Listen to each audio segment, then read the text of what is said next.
Assalamualaikum warahmatullahi wabarakatuh. Kita lanjutkan untuk pembahasan soal nomor 4 karena di sini teman-teman ternyata masih banyak yang bingung ya. Kita baca dulu soalnya. Di sini lumayan, soalnya itu adalah bahasa Inggris, tapi harapannya teman-teman sebenarnya bisa untuk pakai Google Translate ataupun bisa mentranslate sendiri. Ya, saya di sini hanya akan membacakan inti dari soalnya. Jadi di soalnya itu ada campuran dari oktana dan metilbenzen. Oktana itu dilambangkan dengan O dan metilbenzen dilambangkan dengan M. Pada tekanannya itu adalah 1 atmosfer. Sementara X, ya, ada lambang X di sini, itu merupakan fraksi mol dari cairan. Kemudian Y itu adalah fraksi mol dalam fasa uap pada saat kesetimbangan. Ya, jadi X itu fraksi mol cair pada saat kesetimbangan, Y itu fraksi mol uap pada saat kesetimbangan. Diketahui bahwa the boiling point atau titik didihnya itu adalah 110,6 derajat Celcius dan 125,6 derajat Celcius untuk M dan O secara berurutan. Artinya titik didih dari metilbenzen itu adalah 110,6 dan titik didih dari oktan itu adalah 125,6. Soalnya adalah plot the temperature or composition. Plot the temperature garing composition. Maksudnya adalah plot diagram fasanya. Ya, diagram fasa untuk campuran tersebut. Di sini ada datanya. Kemudian yang kedua, soalnya adalah berapa komposisi dari vapor atau uap dengan cairan dalam kesetimbangan dari komposisi yang A itu adalah fraksi mol dari metilbenzennya itu adalah 0,25. Sedangkan XO atau fraksi mol oktan itu adalah 0,25. Itu yang soal yang B. Nah, dari sini ini kan udah ada datanya ya. Sudah ada datanya, sudah saya ketikkan di sini, kemudian kita alihkan ke Excel. Ini sudah ada datanya. Di sini adalah fraksi mol metan karena yang diketahui adalah fraksi mol dari metan. Kemudian di sini adalah suhunya. Nah, sebenarnya ada hal yang harus diperhatikan, yaitu selain data ini kita dapat titik didih, kita punya data titik didih metan, kita punya data titik didih metilbenzen dan titik didih oktan. Ya. Berarti karena di sini fraksi molnya itu adalah fraksi mol metilbenzen, ya. Di sini adalah fraksi molnya fraksi mol metilbenzen. Berarti kita menambahkan data dulu.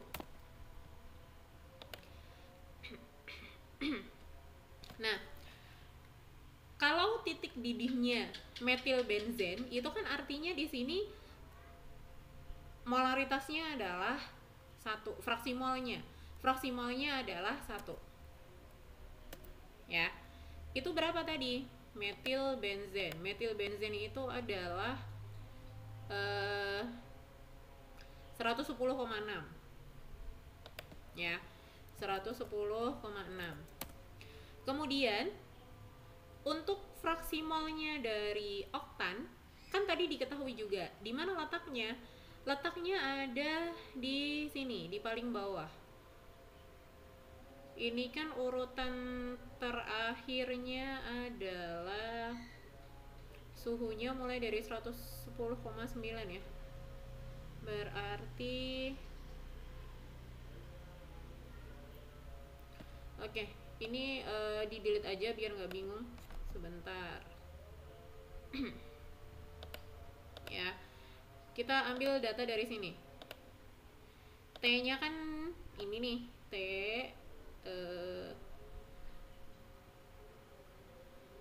dari suhunya itu 110,9 sampai 123. Sampai 123, berarti dari sini sampai sini. Oke, di copy dulu.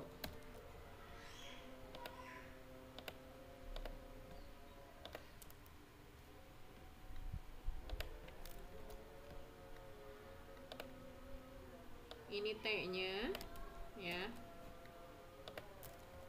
Kemudian di sini adalah X-nya.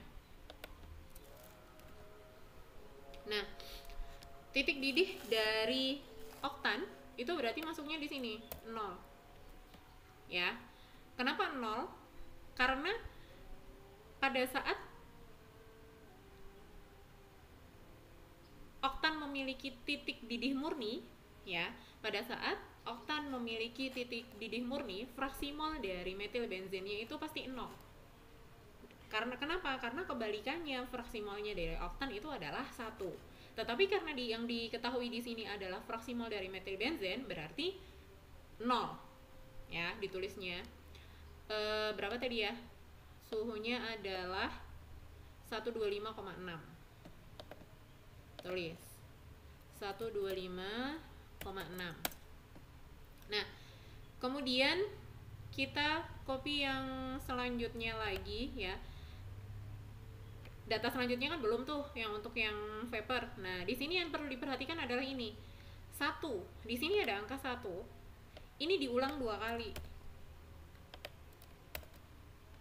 Baru data selanjutnya.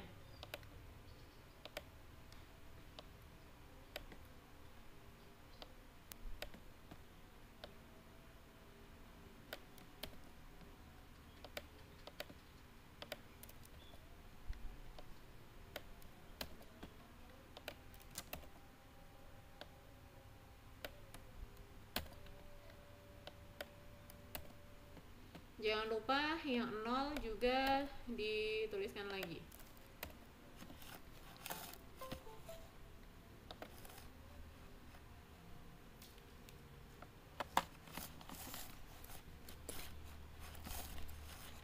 Nah, kalau sudah, kita bisa buat grafiknya. Tapi dengan catatan kita urutkan dulu agar grafiknya menjadi grafik yang baik. Ya. Di sini ada XM. Kemudian di sini T.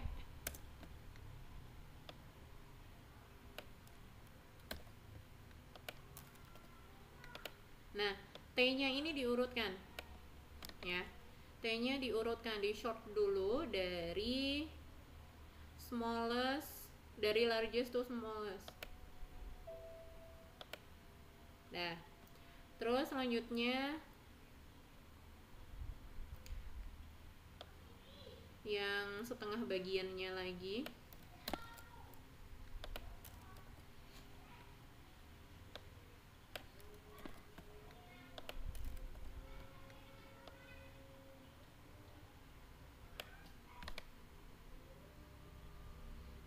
Dari largest to smallest. Dah, kemudian kalau udah urut kita copy ke sini. Ini sudah tidak terpakai, di clear. Oke, sudah ya. Jadi kita sudah punya data ini. Kemudian baru kita buat grafiknya.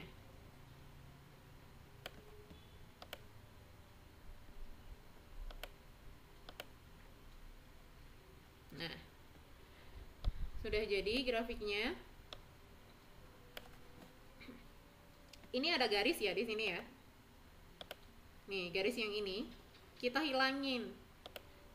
Karena ini sebenarnya kalau kita buat secara manual, kita nggak mungkin bisa punya grafik apa, kita nggak mungkin bisa mendapatkan garis ini. Tapi karena di sini pakai Excel, garis ini pasti muncul karena dia akan menghubungkan satu titik dengan titik yang lainnya. Kita hapus grafiknya, kita hapus garisnya, maaf. Oke, nah kan udah jadi nih, udah jadi grafik ya, sudah jadi grafik.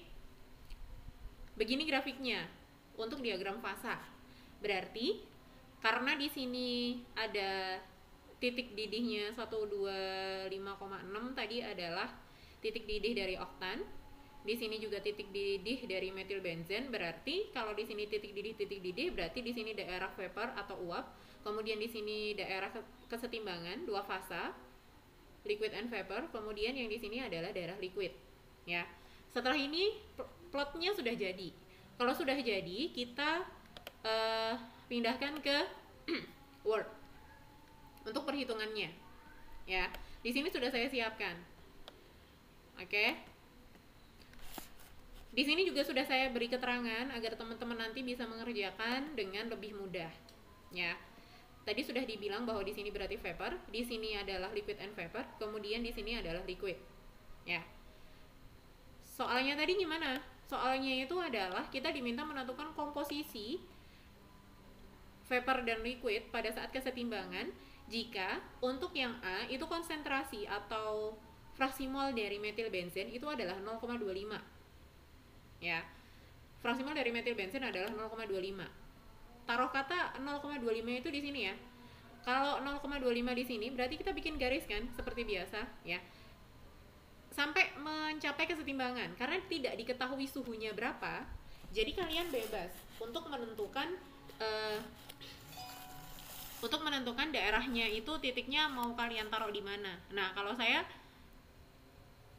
di soal itu kan tidak ada suhunya. Jadi saya naruh titiknya di sini. Ya. Taruh titiknya di sini, kemudian digaris seperti biasa untuk aturan lever. Lalu di sini sudah saya beri huruf A, B, dan C. A itu mana? A itu adalah selisih ya. Selisih dari titik tengah ini sampai batas liquid. Kemudian yang B itu adalah titik tengah sampai batas vapor. Kemudian yang C itu adalah selisih dari vapor ke liquid. Ya. A itu adalah fraksi mol metil benzen yang tengah dikurang fraksi mol dari batas liquid. Kemudian yang B itu adalah fraksi mol dari batas vapor dikurang fraksi mol yang tengah metil benzen. Kemudian yang C itu fraksi mol dari batas vapor dikurang fraksi mol dari batas liquid.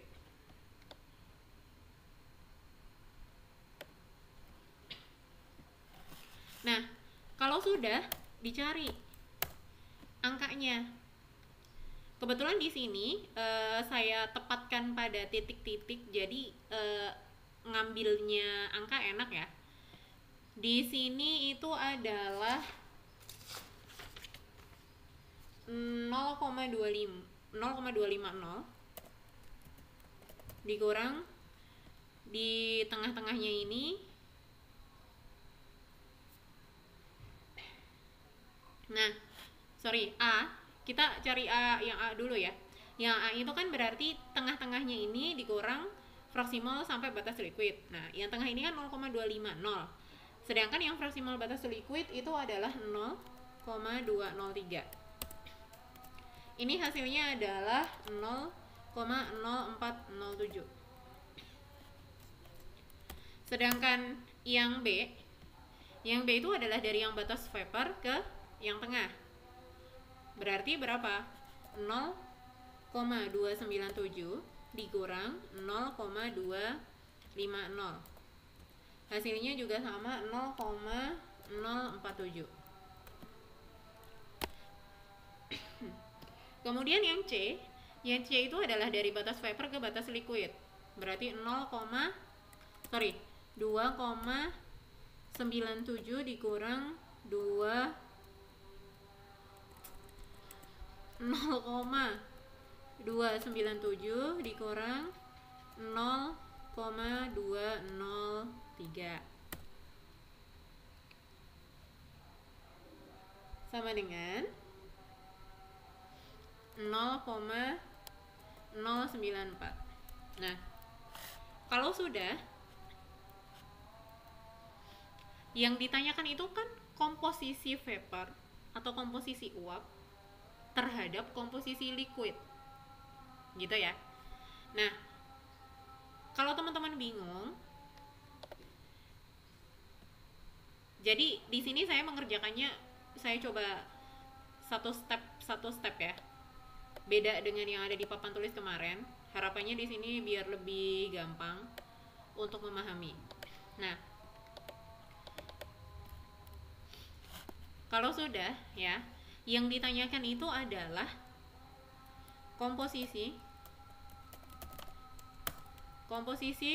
vapor per liquid gitu ya. Jadi kita tentukan dulu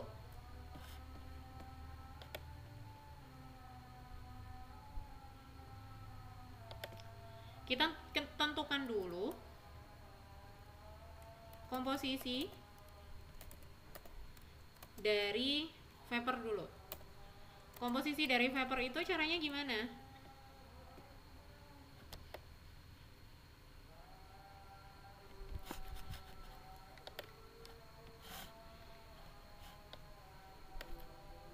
Komposisi dari vapor itu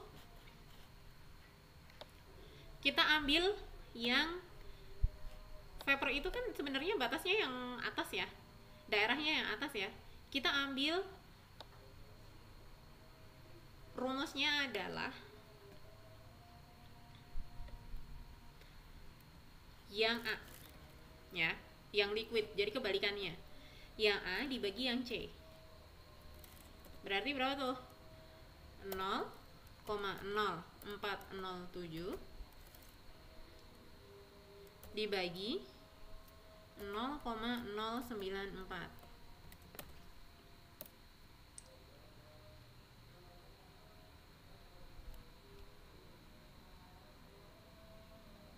Setengah ya, 0,5. Kemudian yang komposisi untuk yang liquid, komposisi liquid sama dengan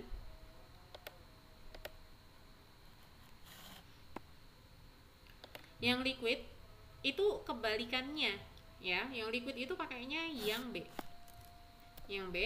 per C sama dengan 0,047 dibagi 0,094 karena kebetulan angkanya sama, jadinya 0,5. Kalau sudah ya, berarti komposisi dari V per L itu sama dengan berapa? 0,5 dibagi 0,5 sama dengan 1. Ini jawabannya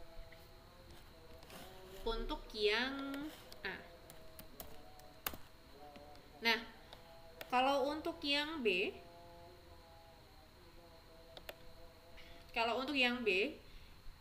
itu kebalikannya. Yang diketahui adalah atau yang diminta adalah fraksi molnya dari oktan itu 0,25.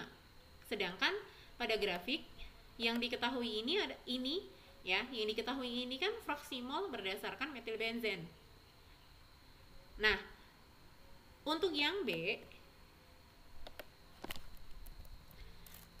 berarti kalau XO-nya itu sama dengan 0,025, berarti XM-nya berapa? XM-nya adalah 1 dikurang 0,025 ya, 0,25. Berarti ini 1 dikurang 0,25 yaitu 0,75. Nah, jadi teman-teman ngeplotnya itu pada saat XM-nya 0,75 di daerah mana? Di daerah sini, 0,75. Caranya sama, buat garis, kemudian buat aturan tuasnya di sini ya. 0,75 kan di sini nih. Ya. Kemudian buat garis, lalu caranya sama. Selebihnya untuk hitungannya. Nah, maksudnya dari komposisi vapor dan komposisi liquid itu apa sih sebenarnya? Di sini saya hanya ingin menambahkan sedikit. Jadi, komposisi vapor dan komposisi liquid ini kan daerahnya berada pada daerah setimbang pada fraksi mol tertentu. Artinya apa?